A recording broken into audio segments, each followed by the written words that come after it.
안녕하세요. 감사의 씨앗입니다. 오늘은 영어 공부를 시작한 지 얼마 안 된 아이들이 어떻게 효과적으로 영어 낭독을 연습할 수 있는지 그 방법을 가지고 왔어요.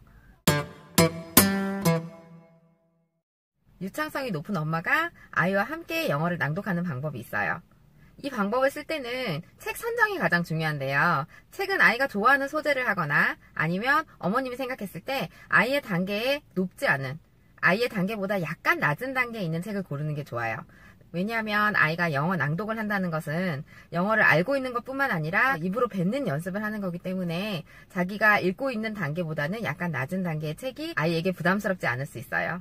엄마가 우선 그 책을 읽고 아이가 잘 따라오는지 확인하는 시간이 필요하고요. 아이가 잘 따라오고 있다면 엄마가 읽는 속도를 조금 조절하는 게 좋아요. 아이가 좋아하는 책이라면 책 내용을 아이가 이미 알고 있으니까 아이와 책을 함께 읽는 것도 좋아요. 엄마와 아이가 동시에 책을 읽고 아이가 어느 정도 빠르기로 읽는지, 아이가 모르는 단어는 없는지, 발음은 어떤지 어머님께서 아이와 함께 책을 읽으면서 같이 파악을 해주시면 좋고요. 이때 낭독 연습은 어머님이 아이와 약속을 정하는 거예요. 엄마가 먼저 책을 읽고 네가 읽을 수 있는 부분에서 엄마에게 신호를 줘. 엄마의 손을 잡는다든지 아니면 손을 든다든지 아니면 엄마 하고 불러도 괜찮아. 그렇게 아이와 어떻게 신호를 줄지 약속을 정하고 난 후 엄마가 책을 읽어 나가세요. 조금 천천히 읽는 게 좋아요. 그렇게 엄마가 책을 읽는 중에 아이가 엄마에게 신호를 준다면 엄마는 멈추고 기다리세요. 그러면 그때 아이가 받아서 읽게 되겠죠.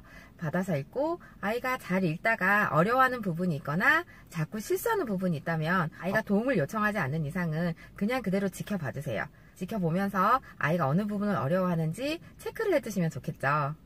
엄마와 아이가 정해놓은 분량이 끝났으면 아이에게 엄마가 낭독한 게 어땠어? 라고 물어보는 것도 중요하고요. 그리고 아이가 실수했던 부분이나 어려웠던 단어가 있다면 그 부분을 아이와 함께 연습하는 것도 필요하고요. 아이가 실수했던 부분을 너무 강조하실 필요는 없고요. 그냥 이 부분이 어려웠네, 엄마랑 같이 읽어볼까? 이렇게 읽는 거야 라고 어머니께서 한번 읽어주시던지 아니면 아이와 같이 읽으면서 아이가 읽는 연습을 하는데 도움을 주실 수도 있어요. 이 연습 방법이 좋은 이유는 엄마와 아이가 함께 할 수 있기 때문이에요. 엄마가 영어 공부를 같이 하면서 아이의 수준이 어떤지를 가늠할 수 있죠. 그러니까 영어 낭독에 필요한 4가지 요소, 발음, 억양, 끊어읽기, 강세 등을 엄마도 아이와 함께 공부할 수 있어요. 그렇게 반복해서 낭독하면 아이도 엄마도 영어 실력이 부쩍 늘겠죠. 그리고 엄마는 아이가 읽는 것을 보면서 어떤 점이 보충이 필요하고 또 어떤 점이 아이가 잘하는 점인지를 알 수 있으니까 아이의 영어 공부 방법에 대해서 좀 더 생각할 수 있고 아이와 함께 이야기 나눌 수도 있겠죠. 그리고 아이의 낭독 유창성을 높일 수 있는 또 하나의 방법이 있는데요. 이 방법은 앞에 있었던 거와 유사해요. 다만 다른 점은 아이가 좋아할 만한 내용의 책을 아이의 수준보다 약간 낮은 책으로 고르세요. 아이가 알지 못하는 내용이니까 좀 더 호기심이 생길 수 있겠죠. 엄마가 아이와 함께 그림으로 먼저 책을 접하고 그리고 아이에게 이건 무슨 내용일까 하고 처음부터 끝까지 읽어주시는 것도 좋아요. 처음부터 끝까지 책을 다 읽어야지 하는 생각을 하면 아이도 엄마도 부담일 수 있어요.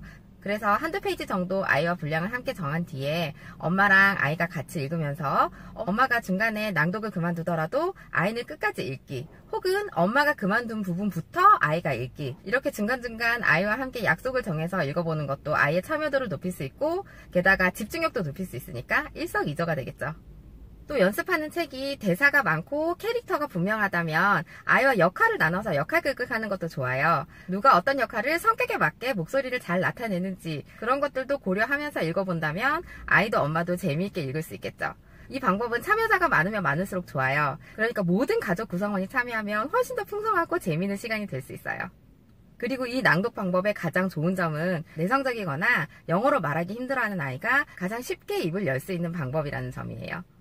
초반에는 아이의 낭독이 얼마나 완벽한지를 보지 마시고요. 아이가 입을 뗐다는 것만으로도 충분히 칭찬받을 일이니까 아이에게 칭찬 많이 해주시고 유창성의 단계가 조금 더 올라가면 발음, 강세, 억양, 끊어읽기 이렇게 유창성의 4대 요소에 피드백을 주는 것도 아이에게 도움이 될 수 있어요. 그런데 여기서 주의해야 될 점이 있어요. 같은 책이나 같은 부분을 계속 반복해서 읽다 보면 유창성은 분명히 늘어날 거예요. 그런데 아이가 지루해서 하기 싫다는 표현을 할 수도 있거든요. 그럴 때는 목표를 주는 것도 좋아요. 시간을 재서 이 시간 안에 읽어보자든지 틀린 단어가 없이 읽기 위해서 틀린 단어를 계속 연습을 해본다든지 아니면 그 책에 나오는 캐릭터, 예를 들어 마귀 할멈이 나온다면 마귀 할멈 목소리로 우리 읽어보자 라든지 아니면 쥐가 나온다면 누가 쥐의 목소리에 가장 가깝게 이 글을 읽는지 한번 해볼까? 라든지 아이의 흥미 유발할 수 있는 여러 가지 요소를 어머님이 아이와 함께 얘기 나눠주시면 좋을 것 같아요.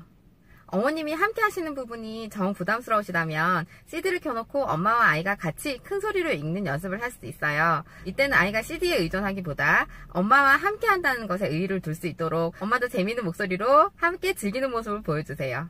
그리고 맨 마지막으로 어느 정도 연습이 됐다면 아이와 함께 낭독하는 모습을 혹은 아이 혼자 낭독하는 모습을 사진이나 동영상 녹음을 해서 다른 사람들에게 보여주고 칭찬받을 수 있는 기회를 만들어주세요. 아이들은 칭찬을 받으면 더욱더 재밌어하고 자기가 또 하나 해냈다는 생각에 성취감을 느낄 수 있거든요. 그러면 굳이 엄마가 하자 하지 않아도 엄마 나 할래요 하는 경우도 있어요. 얼마나 기쁘겠어요. 이번 시간에는 유창성이 낮은 단계의 아이들이 어떻게 유창성을 높이는 연습을 할 수 있는지에 대해서 알아봤고요.